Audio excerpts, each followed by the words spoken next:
This is Betsy Jensen, and you are listening to Unstoppable Body and Mind, episode 123, Unlearning Anxiety. In this podcast, we learn to upgrade our brain and understand the power of our thoughts, to heal and to create the results we want in our life. Become the person in control of your healing and make peace with your life. Become unstoppable, body and mind. Hello, my loves. I really wanted to talk about anxiety today because it is a very common symptom for people who have chronic pain or disease. In fact, it's kind of like the chicken or the egg, which came first.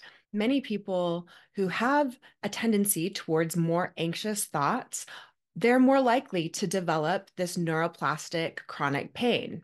Alan Gordon said in his book, The Way Out, that the fear of his symptoms becoming chronic is actually what caused his symptoms to become chronic. And once you have pain or symptoms that don't go away quickly, it's common to develop a health anxiety about symptoms in your body. So I think of anxiety as just another version of one of the neuroplastic symptoms your brain can produce. So first, just a definition of anxiety.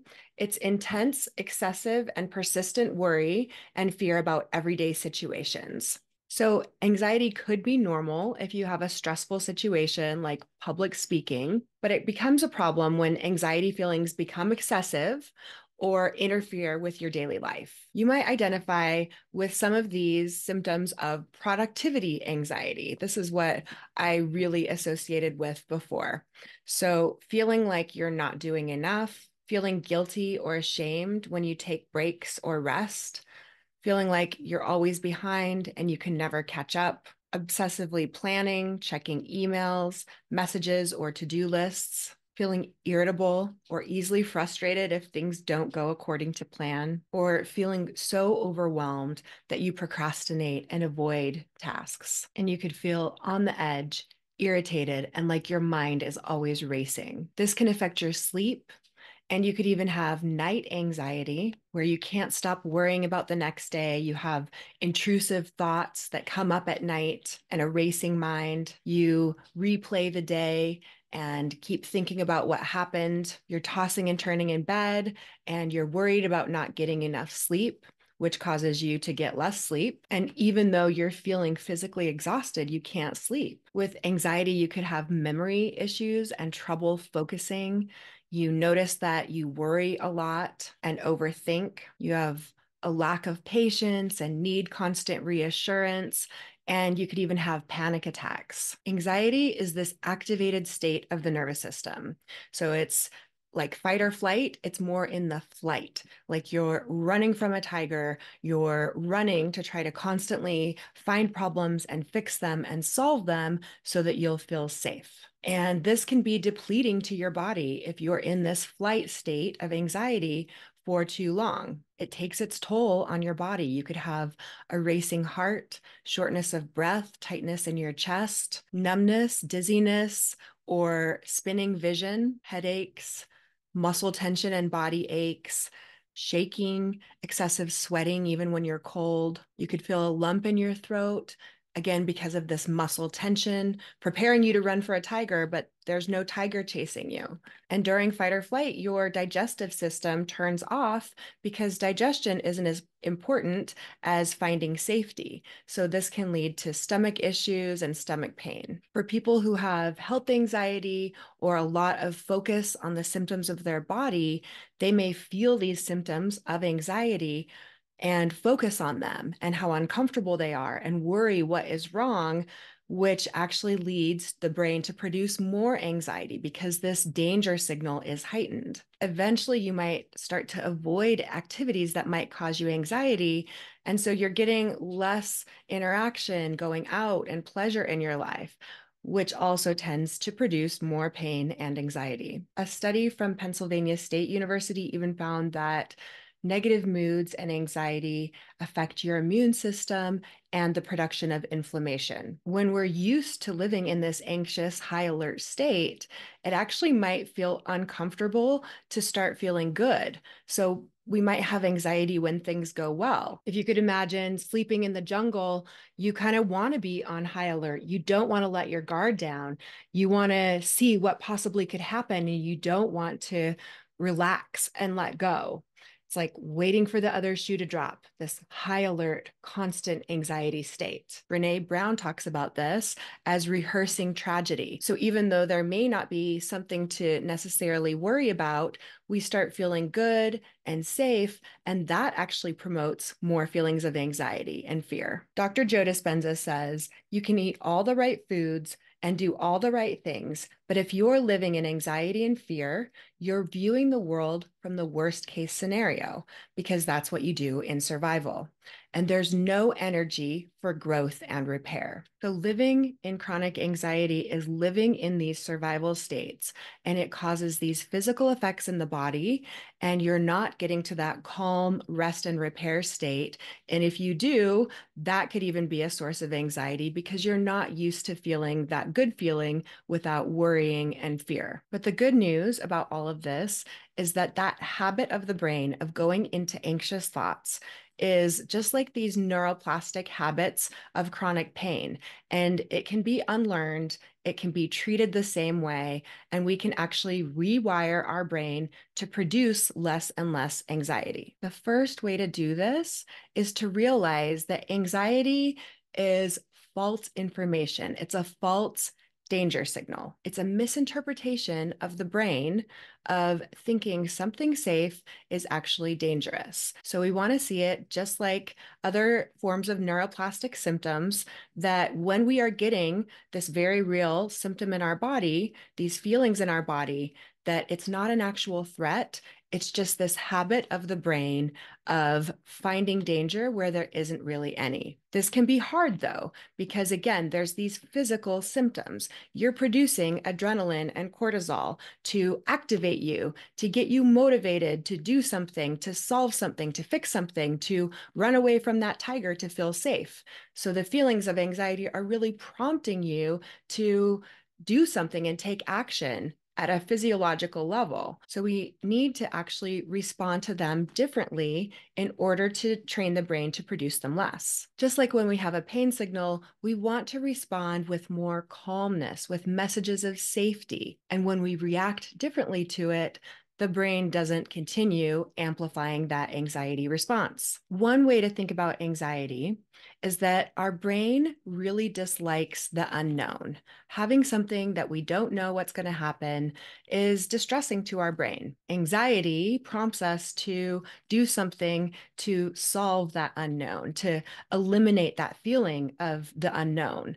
But what we want to do is actually start to tolerate that feeling of the unknown and not react to it. And as we know with neuroplasticity, when we have a different response, it trains our brain to produce that anxiety less and less. So things like mindfulness to the present situation and positive feelings like gratitude can actually help rewire those pathways of anxiety. So I think of resolving anxiety or any of these other physical symptoms in two main ways. There's the top down and the bottom up approach. So the top down is changing your thinking. And sometimes you're able to reframe things. You're able to remind yourself, oh, I don't need to worry about this. You're able to know, oh, this is just the unknown that my brain doesn't like. And that's all that I'm feeling. But other times, trying to rationalize, trying to send messages of safety cognitively through your brain and your thoughts is not quite cutting it. And your body still has this response. And then that affects actually what you believe and think. So there's the bottom up approaches, which are more somatic, meaning using your body. So I want to give you an example of what happened with me last week. That's actually why I thought about recording this podcast. And I recorded it last week, but it didn't work. I had to re-record it. And so here's an example of what happened. I was sleeping and woke up in the morning, actually about 3 a.m., with anxiety. And I could feel just this uncomfortable feeling in my body and heart racing, and I started thinking about what was going on. And for me, the unknown was I had a week coming up where my sister was out of town and my family was in charge of helping my dad, and there were some things that I still wanted to get done that week, and I was worried about schedules and how we'd work it all out and how I'd make it work. So my brain was in this state of there's something new going on this week that's out of the ordinary, out of the routine, something we haven't dealt with exactly before. How are we going to figure out? How are we going to solve it? And there was this like racing mind, and then just a lot of body symptoms that were uncomfortable. So the first thing that I did was I labeled it. I identified, okay, this is anxiety, and it's because my brain has an unknown. And then what I did was actually somatic tracking, just like you would do somatic tracking with a pain signal describing how it feels in your body and the shape and the color. I did that with anxiety. So I said to myself, this is anxiety. It feels like my heart is racing. It feels like it's hard for me to breathe. My chest feels tight. My stomach was really tight and hurting. That's one of my big cues for me that I am having some stress, since most of my issues were GI issues to begin with. I feel this energy to try to go do something, even though I'm tired and I want to sleep. And I just tuned into how my body was feeling and described it. It kind of felt like a lot of fast moving energy, like a buzzing, tingling, and activated feeling. And it was mainly throughout my chest. And I was also feeling it in my head. And to me, it was like kind of warm and the color red. So, one way to start creating some new neural pathways is not to go down the rabbit hole of how do I solve this problem and how do I fix it and what should we do this week in order to feel better. It was just stopping, labeling that this is what's going on, and actually tuning into how my body felt. Because I want to send the message to the brain that this is not something I need to worry about right now. This is a danger signal that is a false danger signal. I was actually in no danger at that moment, laying in my bed, thinking of something that was going to happen later in the week. And so I wanted to reaffirm to my brain that at this present moment, right now, in time, you're feeling sensations, and all of those thoughts around them are not what we need to focus on right now. And they're not even really dangerous. Once I was able to notice how my body was feeling with anxiety, I started working on some somatic approaches, some bottom up approaches of changing my body state so that I would feel better. I chose breathing, and I actually tried a few different breathing methods to try to put that roadblock up and distract my mind and form these new neural pathways to start to focus on the breath rather than the thoughts in my mind. For me, since I was having those stomach tightening issues, I really found that the breathing method that helps that for me the most is diaphragmatic breathing, or it's called belly breathing. So basically, you imagine that you're inflating your stomach. You're breathing all the way down into your belly as you inhale, and really let that stomach expand and stretch out as you bring the air down there. And then as you exhale, your stomach comes in. So I was trying to breathe through my stomach. And I know from experience that with some of my clients, that's not even always possible. They can't even quite take a full breath. So there are many other breathing methods you could try. I did some box breathing, which is breathing in for 4, holding for 4, exhaling for 4, and holding for 4. I did a few rounds of that. I tried the physiological sigh, which is breathing fully in, and then you breathe in a little bit more, and then a long exhale. Anything with a long exhale helps engage that parasympathetic calm state, the rest and repair state, and decreases that fight or flight or sympathetic response. So there are many different breathing techniques. You can experiment with them, find different ones to try and see what works for you. But just know that breathing is one of the ways that you can change your body state, and then that can change what's going on with your mind and your thoughts. So for me, just focusing on the breathing for a little while and even just trying some different methods of breathing helped calm me down quite a bit. When my thoughts would return to the planning or the fear, I just noticed I was going into the thoughts and into the story, and I tuned back into my body. And for me, since it was the middle of the night and I was in bed, I didn't really want to get up and do any of the like physical moving techniques that can calm anxiety. And so I laid in bed and found a meditation, a guided meditation that I listened to, and I was able to focus in on that rather than the thoughts that were swirling around. And I was actually able to get back to sleep by listening to that soothing context of this guided meditation. What I was able to do is show to my brain that I'm able to shift my focus. I sometimes think of a spotlight where the brain is spotlighting these certain thoughts, these certain feelings. And I'm moving the spotlight to something else that's more calm and more neutral and not even related to this false danger signal. Sometimes when I have anxiety during the day, I may move my body, go on a walk, or use some of my other senses to calm my nervous system. So you can use your vision with a peripheral vision technique where you focus on something and then expand your vision so that you're seeing more of the periphery. I've used tapping sometimes, which uses the acupressure points and helps calm the body through pressure. There's things like humming or going and getting a glass of cold water that can help. There's a variety of different techniques that you can try for calming anxiety through your body, but all of them involve doing something that's distracting or focusing on something else rather than engaging those thoughts and going into those thought loops of trying to solve this quote unquote dangerous problem. And sometimes for me and my clients, I found that once the body gets a little bit of soothing, then we are able to better access some of those top-down approaches. Here are a few other ways to think about anxiety that have helped me. One thing I've heard is that anxiety and excitement use the same physiological response in the body. So if you think of excitement, it's actually very similar to those feelings of anxiety, maybe like a tightness in your stomach or in your chest or racing heart. That can happen with excitement too. Imagine you're about to go on a roller coaster and you're feeling that excitement of it. And so I've heard that anxiety is excitement without the breath.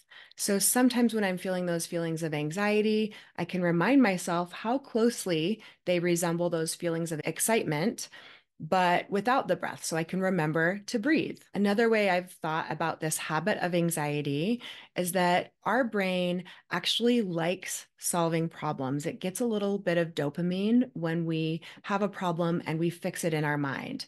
And so we may have inadvertently trained our brain to look for more problems to fix so that we get this little bit of dopamine. So this is the habit that is going on, looking for problems, trying to find things to solve. And so it's like the brain is kind of throwing a stick for us to go chase. And every time we chase it, it reinforces this pattern of when there's a stick thrown, we have to go chase it. So I try to think when some of these anxious thoughts come up, I don't have to chase every stick the brain is throwing.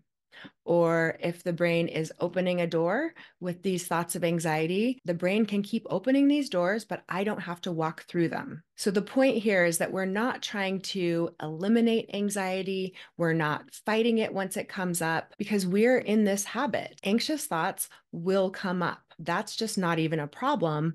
It's just how we react to them that will change how our brain keeps producing them or not. Then you can go to maybe some mantras or affirmations that resonate for you when you have anxiety. So I've gathered a few that I want to read to you, and you can see if some of these, even just one of them, resonates with you that you could use during times of anxiety. It's okay that I'm feeling this way. It's uncomfortable, but it's safe. This moment is temporary. I'm in control. I can do hard things. I'm enough. My anxiety is lying to me. I'm allowing this sensation in my body to be present. I'm not in any danger. This is just my mind playing tricks on me. I can get through whatever life throws at me. I have the power to control my thoughts and feelings. I'm stronger than this emotion. I'm in full control of my body. I'm confident. I'm not afraid to make mistakes. I'm good at solving the problems in the moment. So if or when it comes up, I will solve it easily and I don't have to think about all of the what ifs right now. I know that I'm able to ask for and receive help if I need it. I've survived this before and I can survive it again. This is the feeling of the unknown, and I can get used to it. My feelings are allowed to be here. I'm in control. When you can lean into those feelings of anxiety or the unknown and tolerate them more and more without reacting, then, as I've said over and over, your brain will produce them less. This is the way to unlearn anxiety.